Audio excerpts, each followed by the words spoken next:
மாணவர்களின் சிந்தனையை வடிவமைக்க SNS, மாணவர்களின் தனித்திறமையை மேம்படுத்த SNS, மாணவர்களின் சாதனையை போற்றும் SNS 25ஆம் ஆண்டு வெள்ளி விழாவை கொண்டாடும் SNS கல்வி குழுமங்கள் கோவை. சோ பிஜேபி அண்ணாமலையார் அவருடைய ஜாதகம் எப்படி இருக்கு? இவருடைய ஜாதகம் வந்து பாத்தீங்கன்னா குரு வந்து 5ஆம் பார்வையா செவ்வாயினுடைய வீட்டை பார்க்கறது ரொம்ப சிறப்பான ஒரு பார்வை. 3ஆம் இடத்துல உச்சபலம் பெற்றிருக்காங்க. அப்போ வந்து பயப்பட மாட்டார். ஃபர்ஸ்ட் பின்னாடி என்ன பின்விளைவு வந்தாலும் இந்த கண்கள் வந்து உள்ள போன மாதிரி இருக்கும். அந்த மூக்கின் அமைப்பு வந்து நல்லா வரைஞ்ச மாதிரி இருக்கும். அப்போ அந்த மாதிரியான சோ அந்த சேர்ல இவர் உட்கார்றதுக்கு யோகம் இருக்கா? எல்லாமே இருக்கு, நல்லாவே இருக்கு. ஜெயச்சந்திரன் டெக்ஸ்டைல்ஸ் இப்பொழுது தாம்பரத்திலும் ஒவ்வொரு பர்ச்சேஸ்க்கும் ஒரு பரிசு நிச்சயம். ஆன்மீக கிளிட்ஸ் நேயர்கள் எல்லாருக்கும் வணக்கம். நான் உங்க பிரீத்தி சுரேஷ். நம்ம நிகழ்ச்சியில் வந்து பார்த்தீங்கன்னா இன்னைக்கும் நம்மளோட சித்த ஜோதி தீபா அம்மா அவர்களை தான் வந்து வர வச்சிருக்கோம். நம்ம செட்டில் வந்து நமக்காக ரெடியாக ஒரு சூப்பரான ஜாதகத்தோடு வெயிட் பண்ணிட்டு இருக்காங்க. ஸோ கடந்த சில எபிசோட்ஸ்லாம் பார்த்தீங்கன்னா வந்து திரைப்பிரபலங்கள் நம்மளோட தளபதி விஜய் அவர்கள், ஸோ அதை பார்த்து முடிச்சு என்ன ஒரே திரைப்பிரபலங்களா போகுது, அரசியல் பிரபலம் ஒருத்தர் எடுப்போமே அப்படின்னு யோசிச்சு தான் இன்னைக்கு பிஜேபி அண்ணாமலை அவர்களுடைய ஜாதகத்தோடு வந்திருக்காங்க. ஸோ பிஜேபிக்கு நம்ம தமிழ்நாட்டில் மவுசு இருக்கா, எந்த இடத்துல இருக்க போகிறாங்க, அவங்க ஆட்சி எப்படி மாட்டாங்களா, உங்களுக்கு அந்த கேள்வி இருக்குல்ல, உங்க சார்பா நான் கேட்க போறேன். ஸோ முதல்ல மேடம் வெல்கம் பண்ணிடலாம். வணக்கம்மா. வணக்கம்மா. ஸோ மேம், நம்ம தொடர்ந்து வந்து பார்த்தீங்கன்னா திரைப்பிரபலங்களோட அரசியல் வாழ்க்கை பற்றிலாம் பேசணும். இப்போ அரசியலில் இருக்கிற பிரபலத்தை பற்றியே பேசலான்னு முடிவு பண்ணி தான் இந்த ஜாதகத்தை கேட்டிருக்கோம்.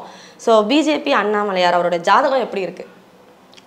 இப்போ இவருடைய ஜாதகம் வந்து பார்த்தீங்கன்னா 4 பிறந்த தேதி 4/6/1984 வந்து பிறந்திருக்காங்க. சிம்ம லக்னம், ஆயில்ய நட்சத்திரம், 1ஆம் பாதம், கடகராசி. கடகராசி எப்பயுமே வந்து பவர்ஃபுல் அப்படிங்கிறத நான் முன்னாடி பதிவுகள்லேயே உங்களுக்கு நான் சொன்னேன். கண்டிப்பாக அரசியலில் வரக்கூடிய ஒரு இதுவாக அவங்க வந்து பார்க்கப்படுறது. ரெண்டாவது வந்து பார்த்திங்கன்னா இந்திரா காந்தி அம்மையார் வந்து முன்னாள் பிரைம் மினிஸ்டர், அவங்க வந்து பார்த்திங்கன்னா அவங்களுடைய ராசியும் கடகராசி தான். கலைஞருடைய லக்னமும் கடக லக்னம். கடகத்துக்கும் அரசியலுக்கும் ஒரு தொடர்பு இருக்கு. கண்டிப்பா வந்து அந்த மாதிரியான ஒரு இது இருக்கு. கடகம், ரிஷபம், சிம்மம் இதெல்லாம் வந்து பாத்தீங்கன்னா அரசியல் தழுவியே வந்து வரக்கூடிய ஒரு அமைப்புகள் வந்து உடைய ராசி தான். இப்போ இவருக்கு வந்து சந்திரன் வந்து ஆட்சி பலம், சனி உச்சம், குரு ஆட்சி, சுக்கிரன் ஆட்சி, ஒரு கிரகம் உச்சம், 3 கிரகம் ஆட்சி பலம் பெற்றிருக்குது. லக்னத்துக்கு 2க்குரிய கிரகம் புதன், 11க்குரியதும் புதன். அது போய் 10ஆம் இடத்துல போயிட்டு அமர்ந்திருக்கு. புதன் வந்து ஆட்சி பெற்றவனோட போய் அமர்ந்திருக்கு. இந்த மாதிரி ஒன்றுக்கு மேற்பட்ட கிரகங்கள் ஒரே இடத்துல உட்காரும் போதே இதுவே ஒரு பெரிய வந்து ஒரு யோகம், பெரிய அமைப்புடைய ஒரு யோகம் அது. ரெண்டாவது, குரு வந்து 5ஆம் பார்வையா செவ்வாயினுடைய வீட்டை பார்க்கறது ரொம்ப சிறப்பான ஒரு பார்வை.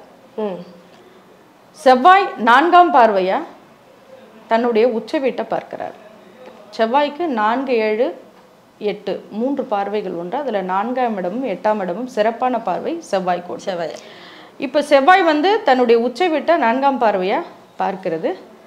5, 6, 7 7ஆம் பார்வையாக தன்னுடைய சொந்த வீட்டை வந்து பார்க்கிறது. 8ஆம் பார்வையாக சூரியன், சுக்கிரன், புதன், ராகு இருக்கும் இடத்தை பார்க்கிறது. செவ்வாய் பார்த்த வீட்டை குருவும் பார்க்கறதுனால குரு மங்கள யோகம், இவருக்கு குரு மங்கள யோகம். அந்த மாதிரியான ஒரு நல்ல அமைப்புடைய ஒரு யோகம் அது. அதன் பிறகு வந்து பார்த்தீங்கன்னா குரு லக்னத்தை பார்க்கிறது. இவருடைய லக்னத்தை, சிம்ம லக்னத்தை குரு வந்து பார்க்கிறது. அடுத்து 11 லாபஸ்தானத்தை செவ்வாய் சனி இருக்கும், சனி உச்ச பெற்ற இடத்தை குரு வந்து பார்வை பதியுது. இந்த மாதிரி சிறப்பு அம்சங்கள் நிறைய இருக்குது. லக்னத்துக்கு சனி 6, 7 வந்து அதிபதி 3ஆம் இடத்துல உச்சபலம் பெற்றிருக்காங்க. அப்போ வந்து பயப்பட மாட்டார். ஃபர்ஸ்ட் 6 வந்து தைரியஸ்தானம், போல்டா இருப்பார். எதை ஒண்ணுனாலும் ரொம்ப போல்டா பேசுறது, கொள்றது, பின்னாடி என்ன பின்விளைவு வந்தாலும் சமாளிக்கக்கூடிய கெப்பாசிட்டி உடையவர். ஓகே. அதனால சனி வந்து மிக மிக மிக தைரியமான ஒரு ஸ்தானபலம் கொண்டது. அது வந்து 6, 7 கூட உச்சபலம் பெற்றிருக்குது. ஓகே. இப்போ இவங்களுடைய மனைவி எல்லாம் கூட நீங்க வந்து கேள்விப்பட்டிருப்பீங்க. ஏன்னா அந்த ஸ்தானம் வந்து பாத்தீங்கன்னா இவங்களுக்கு வந்து ரொம்ப சப்போர்ட்டிவான ஜாதகம். இவருக்கு வந்து ரொம்ப சப்போர்ட்டிவான ஜாதகம். அவங்களுடைய யோகம் கூட இவருக்கு வந்து கிடைக்க வாய்ப்பு இருக்கு.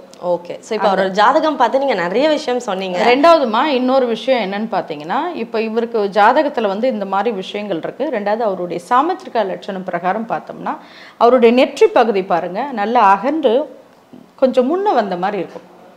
ஓகே. இந்த கண்கள் வந்து உள்ள போன மாதிரி இருக்கும். ஓகே. அந்த மூக்கின் அமைப்பு வந்து நல்லா வரைஞ்ச மாதிரி இருக்கும். அப்போ அந்த மாதிரியான ஒரு அமைப்பு கொண்டவங்க வந்து பார்த்தீங்கன்னா சாதனையாளர்கள், சாதிக்க பிறந்தவங்க. எந்தெல்லாம் அப்படி இருக்கா மேம் ஏதாவது? சரி அப்புறம் கேட்குறேன். ஓகே. சாதனையாளர், சாதிக்க பிறந்தவங்க. ஓகே. அதனால பார்த்தீங்கன்னா எந்த ஒரு பாயிண்டாக இருந்தாலும் அதை கரெக்டாக வந்து கொண்டு போவாங்க.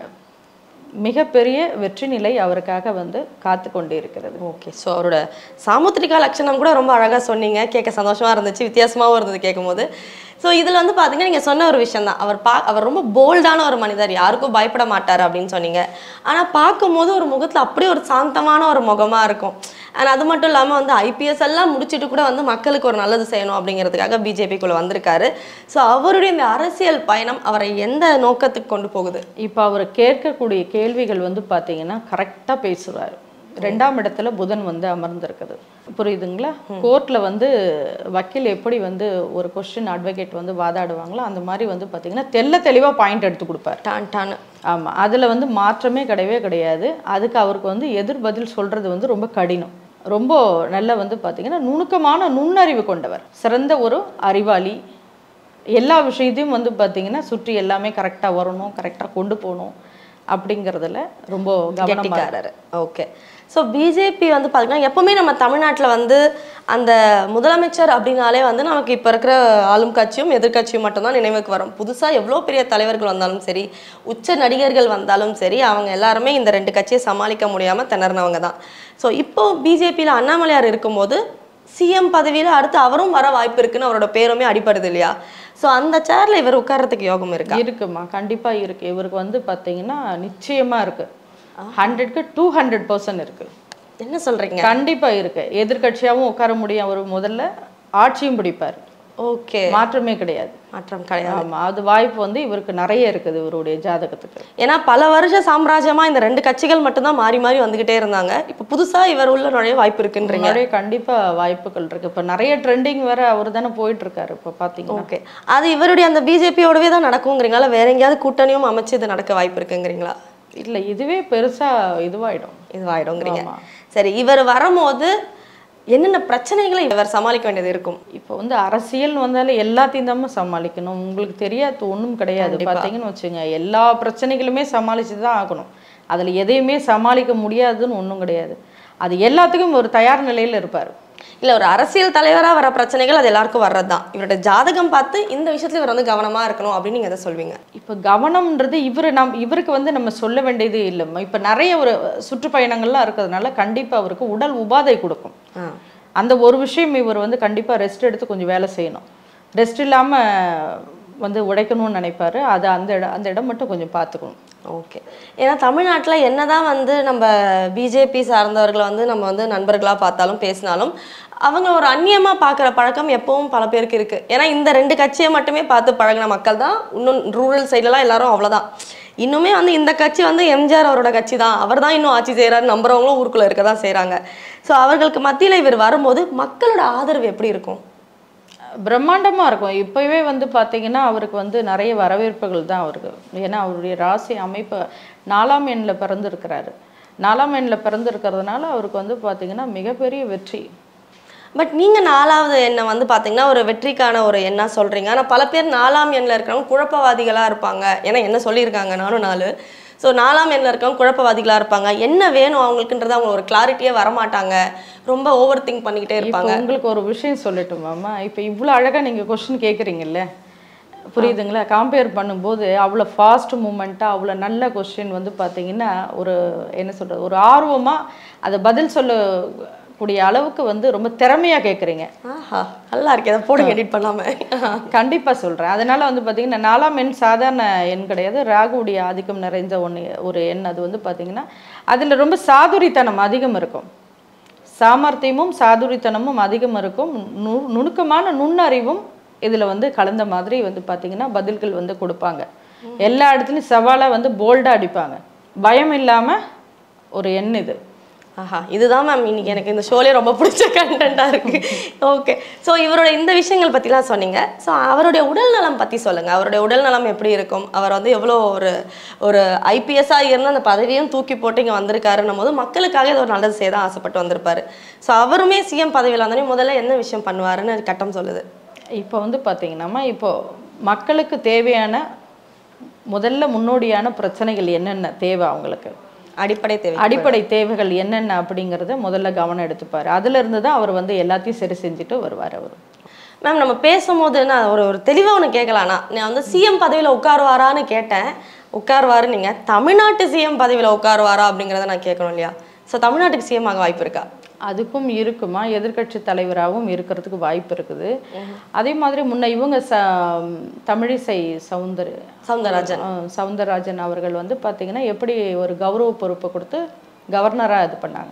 அந்த மாதிரியான வாய்ப்புகளும் இவருக்கு வந்து நிச்சயம் இருக்கு. அப்போ வந்து ஸ்டேட்ல சென்ட்ரல் எங்கேயாவது ஒரு இடத்துல பெரிய பதவியில தான் இருப்பாரு. பெரிய பதவியில தான் இருப்பாரு கண்டி, சிறிய ஒரு இடத்துல இருக்க மாட்டார். ரெண்டாவது, இவருக்கான எதிரிகள் இவர் எப்படி முறியடிப்பாருன்றது ஒரு கொஸ்டின் முதல்ல வச்சுங்க, அதை நானே சொல்லிடுறேன். இப்போ வந்து பார்த்தீங்கன்னா கடக ராசி இல்லையா, சிம்ம லக்னம் கடக ராசி, ஆயிலி நட்சத்திரம் அப்படிங்கிறது வந்து பார்த்தீங்கன்னா ஆதிசேஷனுடைய நட்சத்திரம். யாருக்குமே அசர மாட்டார். ரெண்டாவது, லக்னத்துக்கு 6ஆம் இடத்துல சனி அப்படின்றதுன்னு சொல்லியிருந்தேன். இயற்கையாகவே இவர்கிட்ட வந்து மோதும் போது வந்து பார்த்தீங்கன்னா பலம் இழந்துருவாங்க. இவர் தான் வின் பண்ணுவார், புரியுதுங்களா? இவர் தான் வின் பண்ணுவார். இவருக்கு வந்து பார்த்தீங்கன்னா அந்த இடத்துல வந்து தோல்வி அடையிறதுக்கு வாய்ப்புகள் வந்து ரொம்ப குறைவு. கண்டிப்பாக போராடி வெற்றி கொள்றதில் வந்து பார்த்தீங்கன்னா ரொம்ப பவர்ஃபுல். ஓகே, நான் இப்போ வந்து ஒரு முக்கியமான கேள்வி மக்கள் சார்பாக கேட்குறேன். நீங்கள் இவர் ஒரு மிகப்பெரிய பதவியில் உட்காருவாருன்னு சொல்லிட்டீங்க, அது எந்த வருடத்துக்குள்ளன்றத கணித்து சொல்ல முடியுமா? இப்போ ஆரம்பமாயிட்டே இருக்குது இல்லைங்களா? இப்போ வந்து பார்த்தீங்கன்னா அவர் வந்து மிக வெளியே தெரிய ஆரம்பிச்சுக்கிட்டே வந்துட்டுருக்காரு. அப்படியே படிப்படியாக போயிட்டே இருக்கும். இப்போ நெக்ஸ்ட் வர அந்த எலெக்ஷன்லாம் வந்து பார்த்தீங்கன்னா இவருக்கு ஒரு பெரிய வெற்றி தான். ஆமாம், சூப்பர் மேம், ரொம்ப நன்றி.